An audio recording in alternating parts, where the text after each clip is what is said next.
Welcome back, Summoners, to another electrifying season of Alliance War. This season brings a whole new challenge, fresh nodes to learn, defenders hitting harder than ever, and bigger health pools to grind through.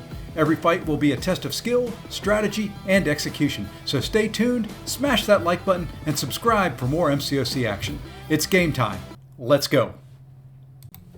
Welcome, champions, to War number 2 of Alliance War Season 56. This time, 4BGs is taking on HOTD, and I'm bringing in a team of some of my personal favorites, Ironheart, Nefaria, and Moleman. These three bring a perfect mix of control, power, and survivability, making them a blast to use in war. For this matchup, I'm tackling Path 4 and taking on 4 mini-bosses. Unfortunately, I did forget to record one of them, but don't worry, the rest of the action is here. Let's break it all down and see how these fights played out. And as a reminder, please smash that like button, subscribe for more war action, and let's get into it. Alright, first fight up is going to be this Enchantress. You can see I'm moderately boosted. I am throwing on an invuln boost because I don't like fighting Enchantress at all. You know, her kit, her just wanting to throw special ones into block and things like that, I'm not a big fan of. Luckily there, you know, I do get the counter of the heavy using Nefaria because very easy intercepts. Now it is just time to kind of bait out, you know, her special one. I thought about maybe pushing her, but my luck doing that isn't the greatest. So we're just going to kind of bait out another heavy. Now we just have to back away. We can get the intercept. Now we just have to knock her down, and that's going to be a special one to do that. And so far, so good. Now, you know, we can kind of build ourselves up to a special 2. We'll bait one more special 1 out of her. Fortunately, we haven't gotten the reverse controls yet. That is one of the bigger issues on this node now. And kind of the same thing. We're going to one hit. Now we're going to get the evade so that we can get the intercept. And now we can knock her down with a special. And 1 minute in, still 100% health. No reverse controls yet. So I am feeling pretty darn good. She is down to 14%. Just need to counter this heavy. Get one more intercept in, and she's down, and that may very well be the cleanest Enchantress fight I have ever had. And we jump ahead to this Kate Bishop. You know, not really too terribly concerned with her on this node. I'm going to be using Moleman. Really, the main thing is I just can't parry and then counter her right away, or she'll evade. The rest of it, I'm going to let her hit into my block. I am not going to worry about my mass charges. I'm not going to worry about going into frenzy, anything like that. I'm just going to hit her. It's a 6-star. I'm not too worried about the health pool. I can evade her specials very easily as long as she wants to throw them. There, she threw that just fine. And you can see it's going well. You know, it's not the fastest Moleman fight I've ever had.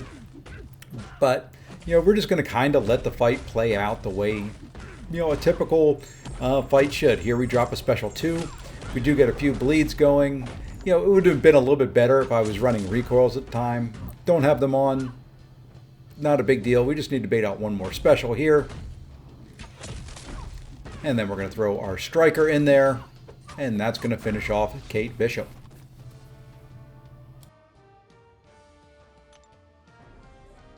Now it's time to jump ahead to Section 2.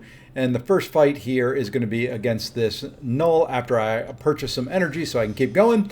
You know, I died to this one the last war. He was on a different node. And, you know, I'm going in here thinking, okay, I've got an invuln boost on. Well, at least I thought I did. It had 2 seconds left. By the time I get in here, it's gone. But we're going to kind of fight this like we typically want to fight Knull. You know, I should have probably put a Power Start 1 boost on. But you know what? Did not count on getting parried right there. And that's when I realized, oh, I don't have an invuln boost on. No problem. You know, he's almost dead. And there we mess up the dex on a special 2. And holy crud, it kills me.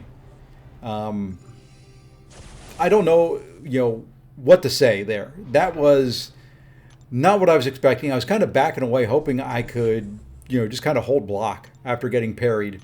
And well, you know, he caught me on the backup with the special 2. I messed up the dex on it, and well, I paid for it dearly. Now we're just going to kind of come back in here. It's time for cleanup, and there we go, all cleaned. So not what I was expecting and not what I wanted right there. And you follow that fight up with a fight that I've had a lot of troubles with in the past. Recent history, kind of had this on lockdown. Not really any big problems there. You see, I don't throw on any 3-minute boost or anything like that.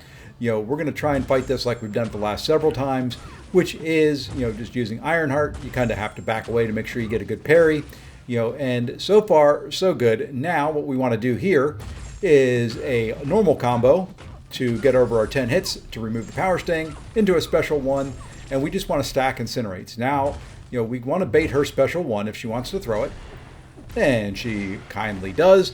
We get the Power Sting back on us again. We're going to get over our 10 hits.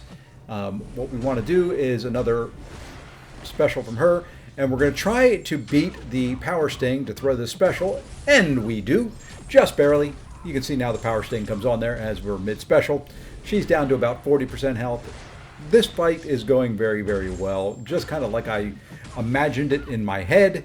And here we go. So we're going to go ahead and do another combo, throw a special right before the Power Sting comes on there. So we're staying completely healthy, and I think we're just going to back away and let the Incinerates do their damage. And there we go. So a nice clean dust fight. I do like those every time I get one that's that clean. And now time for the more fun fights. Time to jump ahead here, and we're going to take on the Sasquatch on node 37. Not really a whole lot to worry about here. It's really just a chunky Sasquatch fight. I'm going to be using Nefaria just to kind of control the healing a little bit.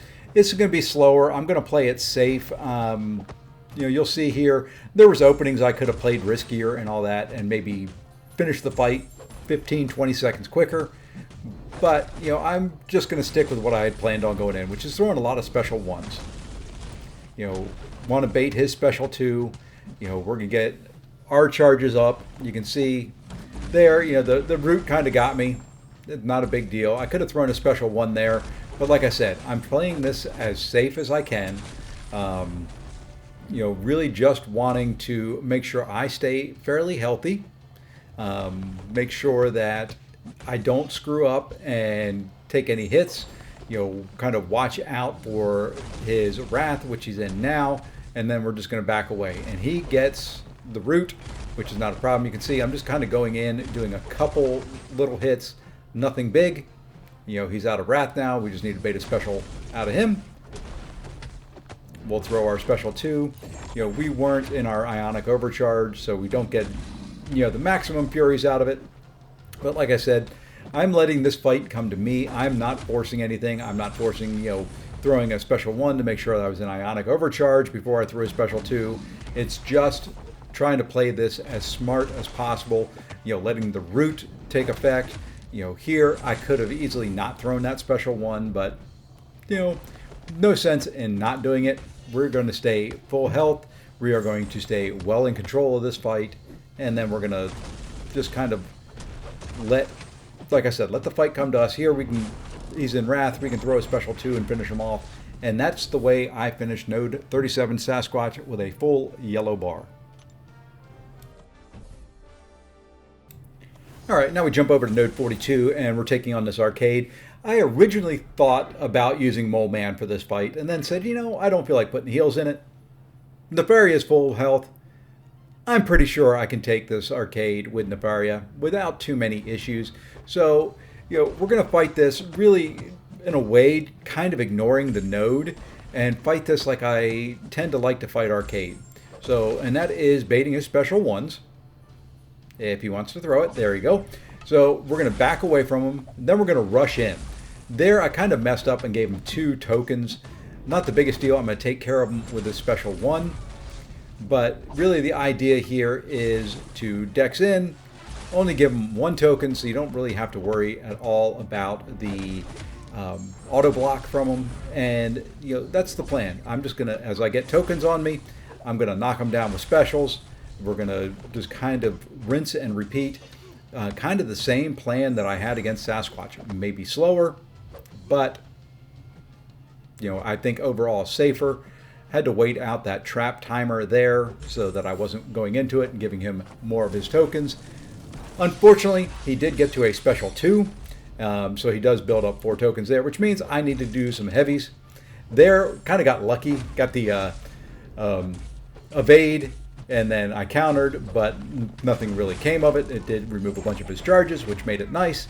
And I'm able to drop my special 2. Missed a parry. Don't know how, but that happens. And here we go. So now it's time to regain some health. You can see I do have a power sting on me, so I'm kind of waiting that out. Now we can drop our special 1. Get a little bit of healing back there. It's not a tremendous amount, but every little bit helps. And here we're going to kind of do the same thing. We're going to wait out the power sting. We're going to drop our special 1 a little bit more healing. We're back up to about 77% health. And, we're going to go into our striker here. Didn't quite finish him off, but this little combo will. So there we go.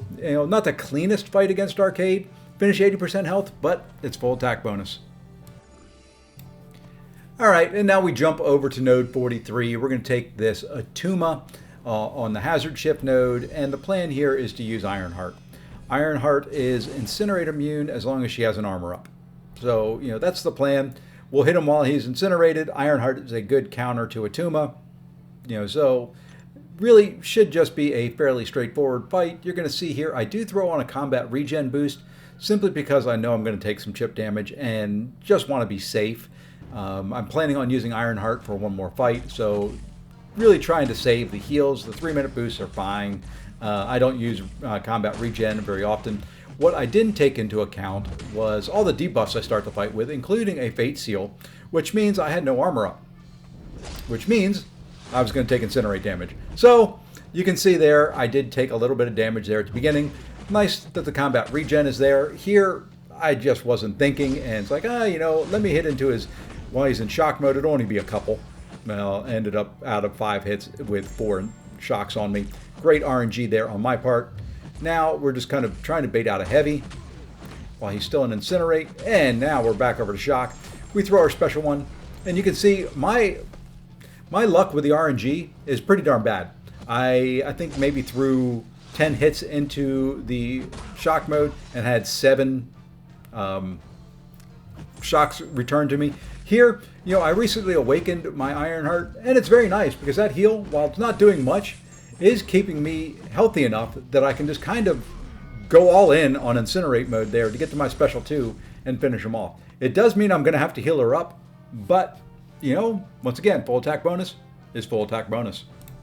I do heal her up. I do take on Bishop on node 46. Fight went perfectly fine with no big issues. So that's a wrap on war number 2 of season 56 for me. That's now 2 wars in a row with 2 rough deaths to Knull. Not exactly the start I was hoping for. I'm not sure if it's the global, the attack rating changes, or just some rust, but he hasn't been an issue for me in past seasons, so it's definitely time to lock in, analyze what's gone wrong, and make some adjustments for the rest of the season. Up next are my mini account fights, so stick around if you want to catch more war action. If not, be sure to hit that like button, subscribe, and drop a comment down below. Let me know if you've been feeling the difference this season as well. Thanks for watching, and take care, everyone.